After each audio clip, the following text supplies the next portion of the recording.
ሰላም እንዴት ናችሁ? እኔም ጠፍቻለሁ፣ እናንተም ፍቅር ቀንሳችኋል። አልጎሪዝሙ እንደሚያሳየኝ አብዛኛው ሰው ሰብስክራይብ እያደረገ አይደለም የሚመለከተው። ስለዚህ ሰብስክራይብ እያደረጋችሁ ከኔ ከእህታችሁ አጠገብ መሆናችሁን አሳዩኝ። የምሰራቸው ፊልሞች ሌሎች ሰዎች ጋር እንዲደርስ የዛሬውን ፊልም የላይክ ምልክቷን እየተጫናችሁ ጀምሩት። ወደ ፊልሙ ታሪክ ስንሄድ ፊልሙ የሚጀምረው ኢዝሚር ውስጥ የሚገኝ ናይት ክለብ ውስጥ ነው። ሁለት በጣም የሚዋደዱ ጉልከምና መልከም የሚባሉ ጓደኛሞች እዚህ ጭፈራ ቤት ውስጥ ይጨፍራሉ። ነገር ግን ኩምሩ ስለተባለች ጓደኛቸው ማሰብ ማቆም አልቻሉም። ኩምሩ የቀድሞ ፍቅረኛዋ እንዳገባ ስታውቅ በጣም ነበረ ሆድ የባሳት። ሐዘኗን ደብቃም በግድ ለመሳቅ ብትሞክርም አልተሳካላትም። በስተመጨረሻም ሐዘኗ ገንፍሎ ይወጣና ማልቀስ ትጀምራለች። እዚህ ምክንያት ጓደኞቿን ተሰናብታ ቀድማ ወደ ቤት ሄደች። ይህ ነገር ከተፈጠረ አሁን 3 ዓመት ሆኖታል። ኩምሩ አሁን በጣም ጎበዝ ጠበቃ ሆና ኢስታንቡል ውስጥ ነው እየኖረች ያለችው። እናም በስራ ምክንያት ተመልሳ ወደ ኢዝሚር ልትመለስ ነው።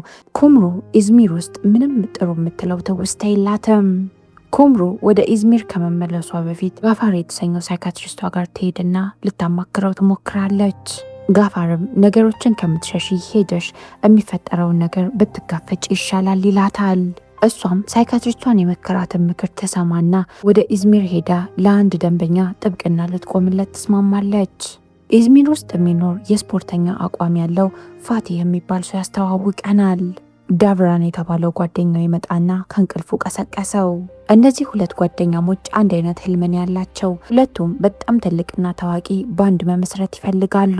የደቭረን ጓደኛ አንድ ትልቅ ኮንሰርት ስለሚያዘጋጅ የዛን ኮንሰርት መክፈቻውን እንዲያቀርቡ ፈቅዶለታል። ፋቲ ትንሽ ያቅማማል፣ ምክንያቱም ለእንደዚህ አይነት ትልቅ መድረክ ዝግጁ አይደለንም ብሎ ነው የሚያስበው። ከዛም በላይ ደግሞ ፕሮግራሙ የተዘጋጀበት ቦታ በጣም ሩቅ ነው።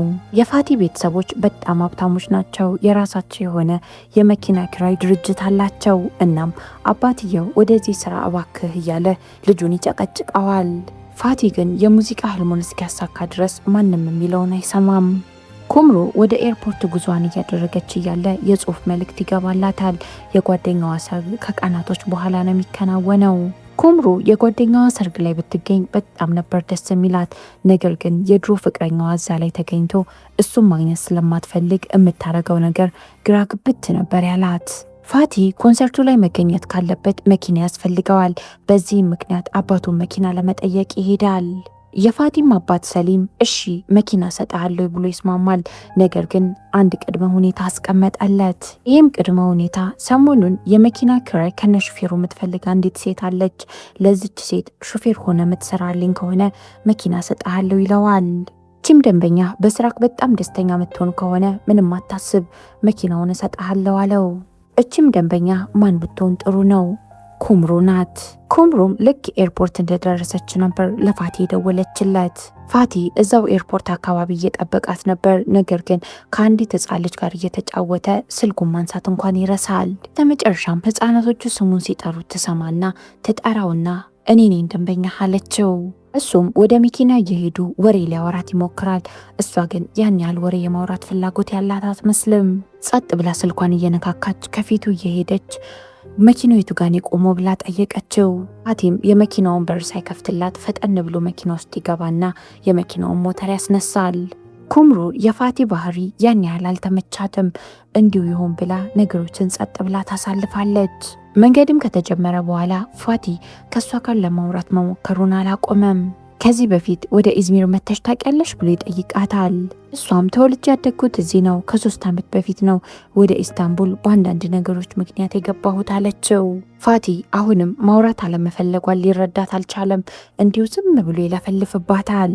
ኢስታንቡል የሚኖሩት ሰዎች አብዛኞቹ ህይወትን አያውቋትም። ዝም ብለው ስራ ስራ ስራ ነው የሚሉት ይላታል።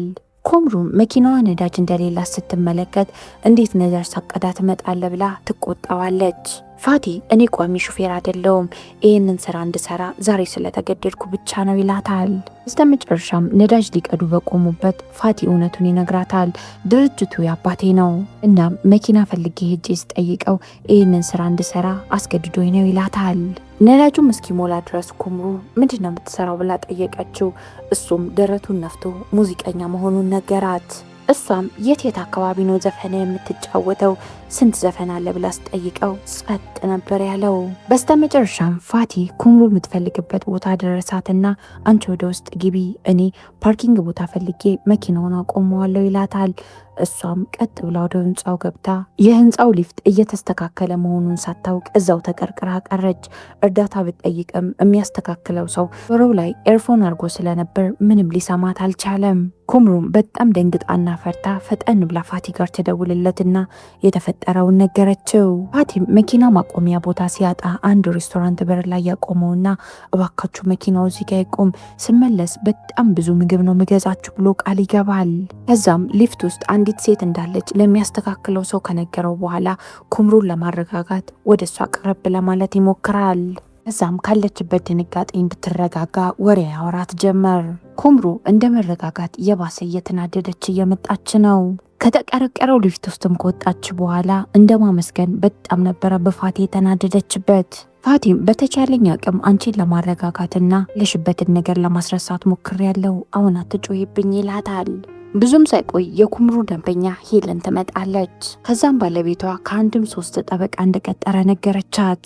ኩምሩም ደንበኛዋ እንደደነገጠች ስትረዳ ፋቲን የስራ ባልደረባዬ ነው ብላ አስተዋወቀቻት።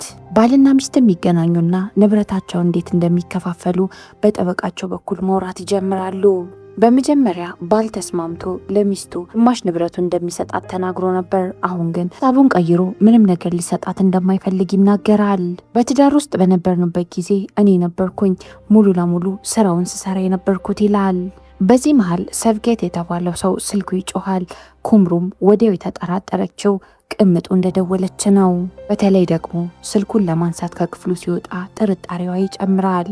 ኩምሩም አጋጣሚውን በመጠቀም ለምን ረፍት አናረግም ትልና ሰውየውን መከታተል ጀመረች።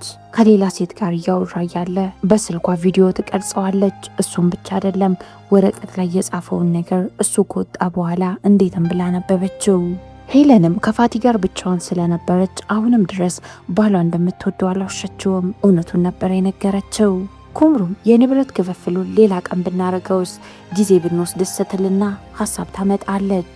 ሰብከትም ከመሄዱ በፊት ጸባያችንን አሳምረን የጓደኛችን ልጅ ሰርግ ላይ መገኘት አለብን ይላታል። የሚገርመው ነገር የጓደኛቸው ልጅ መልከም የኩምሩ በጣም የቅርብ ጓደኛ ናት። ወደ መኪናዋም እየተመለሰች ኩምሩ ሰብከት ከሌላ ሴት ጋር ሲያወራ ቪዲዮ እንደቀረጸችው ለፋቲ ተነግረዋለች። እዚህ ምክንያት ባላት መረጃዎች ተነስታ ሰብከትን ለመከታተል ትወስናለች። ምክንያቱም አንድ መጥፎ ነገር ካገኘችበት የንብረት ክፍፍሉ ላይ በጣም ትልቅ ለውጥ ሊመጣ ይችላል። ፋቲም ቃል በገባው መሰረት ከሬስቶራንቱ በጣም ብዙ ምግብ ይገዛቸዋል። የገዛውንም ምግብ ለኩምሩና መንገድ ላይ ላሉ ህጻናቶች ሰጣቸው። ኩምሩም ይህንን ደግነቱን ስትመለከት በጣም ነበር ደስ ያላት። አሁን እንዲሁ በቀላሉ የሴፍካትን መኪና አግኝተን ልንከታተለው አንችልም፣ ስለዚህ አንዳንድ ጓደኞቼን አግኝቼ መረጃዎችን ልሰብስብ ይላታል። ከዛም ፋቲ መረጃ ፍለጋ እስኬንደር ወደ ተባለ ሰው ሄደ። ኩምሩ ይህንን ሰውዬ ብዙም አላመነችውም ነበር። ነገር ግን ሳትወድ በግዷ መረጃ የምትፈልግ ከሆነ ሁሉንም ነገር መጠቀም አለባት። ይህም እስኬንደር የተባለ ሰው የተወሰነ ካዛጋቸው በኋላ ቪዲዮውን ተመልክቶት በስነ ስርዓት ይህ ሰው ወደሚገኝበት አድራሻ ይጠቁማቸዋል። ቦታው ላይም ከደረሱ በኋላ እስኬንደር የተባለው ሰው ጥሩ ስሜት የተሰማው ስላልሆነ መኪና ላይ ጥለውት ፋቲና ኩምሩ በእግራቸው ወርደው ሴፍካት የተባለውን ሰው መፈለግ ይጀምራሉ። በስተመጨረሻም ሴፍካት ከአንዲት ሴት ጋር ወደ አንድ ህንፃ ሲገባ ተመለከቱት። ኩምሩ ቀደም ያለው ሰዓት ባችበት ሊፍት ተቀርቅሮ ስላስደነገጣት አሁን ግን በደረጃው መሄድ ነበር የፈለገችው። በስተመጨረሻም ደረጃውን ተጠቅመው ወደ ላይ ከወጡ በኋላ ሴፍኬት ይጠፋባቸዋል። ይህም ብቻ አይደለም፣ ፋቲ መኪናውን ህገወጥ በሆነ ቦታ በማቆሙ ምክንያት መኪናውም ተወሰደች። እስኬንደር አሁንም ቢሆን መኪናው ውስጥ እንደተኛ ነው። እዛም መኪናውን ለማስለቀቅ ወደዛ ወደዚህ ማለት ይጀምራሉ። በዚህ መሃል ፋቲ አሁንም ቢሆን ማስታወሻ ደብተሩ ላይ የሆነ ነገር ይጽፋል። ኩምሩም ምንድን ነው የምጽፈው ብላ ጠየቀችው። እስኬንደርም የሚያውቃቸው አንዳንድ ፖሊሶች ስለነበሩ በቀላሉ መኪናውን ያስፈታላቸዋል። ቁጭ ብለው አንድ ላይ በዚህ መሃል ስለ ራሳቸው ወሬ ማውራት ይጀምራሉ። ኩምሩ ከ15 ዓመት በፊት አባቷ እንደሞተና በዚህ ምክንያት በጣም እንደተጎዳች ነገረችው። ከዛም ለምንድነው ግን ዘፋኝ መሆን የፈለግከው ብላ ጠየቀችው።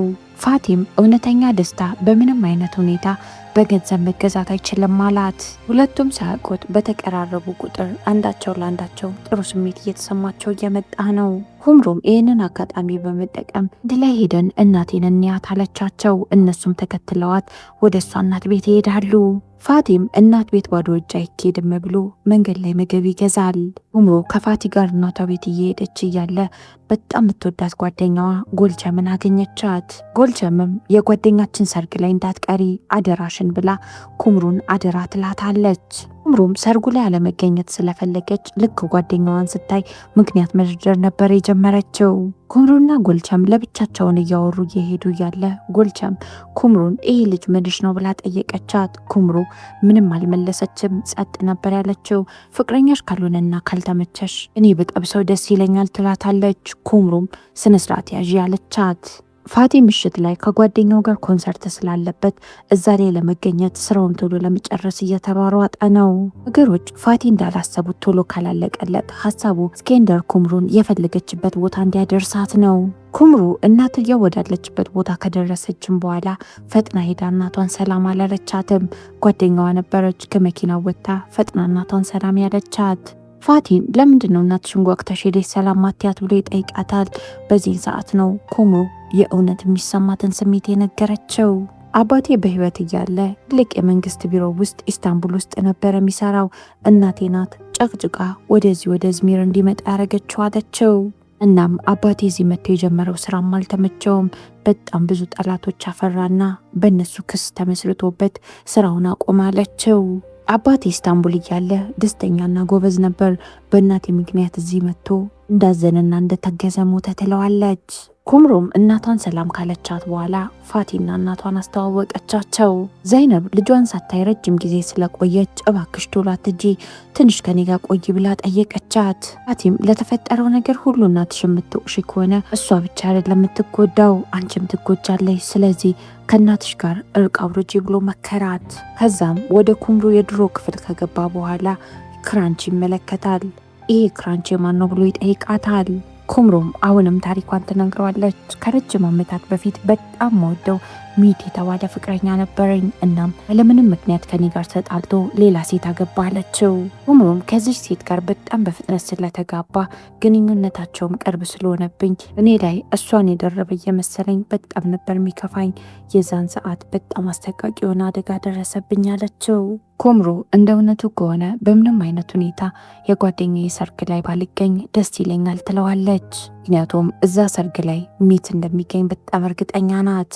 ዘይነብም በጣም የምትወደውን ቀሚስ ለልጇ ኩምሩ ሰጠቻትና ይህንን ለብሰሽ ሰርጉ ላይ ተገኘ ያለቻት። በስተመጨረሻ እናትና ልጅ በመሃላቸው እርቅ ያወርዳሉ።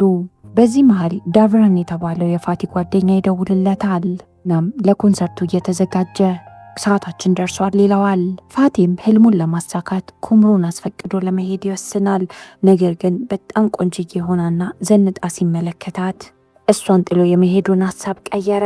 ኩምሩ ከደንበኛዋ ጋር ተገናኝታ የንብረት ክፍል የምታረግበት ሰዓት እየደረሰ ነው። ነገር ግን ምንም ማስረጃ አልያዘችም። የተጻፈውንም መልእክት እስካሁን አልገባትም። በስተመጨረሻም እናቷ ከጓደኛዋ ጋር ስልክ ስታወራ ይህንን ቁጥር ትሰማውና ኩምሩ የሰፈር ስም እንደሆነ ይገባታል። እስኬንደርም እኔና እናትሽ እዚህ አድራሻ ላይ ሄደን የሚፈጠረውን ነገር እናያለን፣ አንቺ ቀጥታ ሂጂና ደንበኛሽን አግኛት ይሏታል። መንገድ ላይ ያሉ አሁንም በድጋሚ የፋቲ ጓደኛ ይደውልለታል። ብቻ አይደለም መንገድ ላይ ያገኘውና አንተ ህልምህን ለሴት ብለህ ልተዋው ነው ብሎ ጮኸበት። ልክ መኪናውን ከፍቶ ወደ ውስጥ ሲገባ መኪና ውስጥ ያለችውን ቆንጅየዋን ጉልከምን ሲመለከት ሀሳቡን ይቀይርና ንዴቱንም ረሳው። እስኬንደርና ዘይነብ አንድ ላይ በመሆን ወደ አድራሻው ይሄዳሉ። በመጨረሻም ሴፍጌትን ከአንዲት ከቆንጅዬ ሴት ጋር እጅ ለእጅ ተያይዞ ሲሄድ አዩት። እነሱም ፈጠን ብሎ ጠጋ ብሎ ፎቶ ያነሱትና ፎቶውን ለኩምሩ ይልኩላታል። በመጀመሪያ ኩምሩ ፎቶዎቹን ለሄለን ለማሳየት በጣም ፈርታ ነበር። ነገር ግን ይቆርጥላታል ብላ በማሰብ ፎቶዎቹን አሳየቻት። የፍርድ ቤቱም ሂደት ካለቀ በኋላ ሁሉም ወደ ሰርጉ ለመሄድ ጉዟቸውን ይጀምራሉ። ዴቭራንም ኮንሰርቱን ትቶት ከጉልከም ጋር አንድ ላይ ወደ ሰርጉ ለመሄድ ይወስናል። ጉልከምም ዳቭረን በጣም ስለተመቻት ከዚህ በኋላ እኔና ዳቭረን ፍቅረኛሞች ነን ብላ ለሁሉም ነገረቻቸው።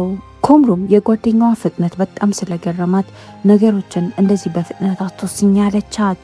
ፋቲም ሚት ልብሽን ስለሰበረው ሁሉም ወንዶች እኮ እንደሱ ናቸው ማለት አይደሉም ይላታል። እናም ከሚት በኋላ ፍቅረኛ እንዳልያዘችም አወቀ። ሰርጉ ላይ መገኘት አልፈልግም የምትለው በሱ ምክንያት እንደሆነም ይሰማል። ጉልከምን በጣም ነበር የተገረመችው። እስካሁን ድረስ የጓደኛዋ ልብ ውስጥ ህመም እንዳለ ስታውቅ አዘነች። ምንም በድጋሚ ፋቲ መኪናዋን አግባብ ያልሆነ ቦታ ያቆማትና አሁንም ፖሊስ መኪናዋን ይወስድባቸዋል። በጣም ነበረ ኩምሩ የተናደደችው። ምክንያቱም በጣም የምትፈልጋቸው ዶክመንቶችና ላፕቶፖ እዛው መኪና ውስጥ ነበሩ። እዚህም እየተጨቃጨቁ እያለ ፊት ለፊታቸው ሌላ መኪና ይጋጭና የመኪና አደጋ ይደርሳል። ገርመው ነገር እዚህ መኪና ውስጥ የመኪና አደጋ የደረሰባቸው ሰዎች የመልካም ሰርግ ላይ ሙዚቃ የሚጫወቱት ሰዎች ናቸው። ኩምሩም ድሮም እኮ ይህች ከተማ ለኔ አትሆንም፣ ተመልሼ ወደ ኢስታንቡል ልሂድ ትላለች። ፋቲም ምን ማለትና ምን ማድረግ እንዳለበት ግራ ግብት ተብሎት እሺ ሂጂ ብሎ ቻው ብሎ ሊሸኛት ይወስናል። ወደ ኤርፖርት እየሄደች መኪና ውስጥ እያለች ሄለን ለኩምሩ ትደውልላታለች። ከዛም እኔና ሰብገት ልንፋታ የወሰነውንም ትተነዋል። አብረው የነበረችው ሴት የጓደኛው ልጅ ናት። እናም አንዳንድ ነገር እየረዳት ነበር። ስለዚህ ሁሉንም ነገር ትተን ትዳራችንን ለማስተካከል ወስነናል ትላታለች። ኬትብ በጣም ሆድ ብሶትና ከፍቶት ይሄድና አባቱ ጋር ቁልፉን መለሰለት። ጉልከምና ጓደኛው የሚመጡና ይዘውት ወደ መልካም ሰርግ ሊወስዱት ይሞክራሉ። ኩምሩም እንዲሁ ዝም ብላ መሄድ አልፈለገችም፣ ሀሳቧን ቀየረች። እናም ይህ ስሜት እንዲሰማት ስላልፈለገች ለአንዴና ለመጨረሻ ጊዜ የቀድሞ ፍቅረኛዋን ተጋፍጣ ነገሮችን ለማስተካከል ትወስናለች። ኩምሩም ሳይክል እየነዳች የጓደኛዋ መልካም ሰርግ ላይ ተገኘች። እናም ንግግር ታረጋለች። ለጓደኛዋ እድሜ ልክ የሆነ ደስታም ተመኘችላት። የጎዳቻቸውን ሰዎችንም በጠቅላላ ይቅርታ ከጠየቀች በኋላ ከዚህ በፊት ኢዝሚርን በጣም ነው መጣላት፣ አሁን ግን የፍቅር ሀገር እንደሆነ ስላረጋገጥኩኝ ኢዝሚርንም እናንተንም ወዳችኋለሁ ትላለች። ፋቲ አጋጣሚውን በመጠቀም ፈጠን ብሎ ይነሳና እሱን ፍቅሩን ገለጸላት። ከዛም የጻፈውን ዘፈን ተጫወተላት። እሷን በጣም ነበር የወደደችው። የዚህ ፊልም ታሪክ እዚህ ላይ ያበቃል። እስካሁን አብራችሁኝ ስለቆያችሁ በጣም ነው አመሰግነው። ስለ ፊልሙ ያላችሁን ሀሳብና አስተያየት ኮመንት ላይ አስቀምጡልኝ። ነገ በሌላ ፊልም በተመሳሳይ ሰዓት እስከምንገናኝ ድረስ ወዳችኋለሁ። የረሳሁት ነገር ሰብስክራይብ ያደረጋችሁ እኔ የታችሁን ቤተሰብ ማድረግ እንዳትረሱ። ቻው።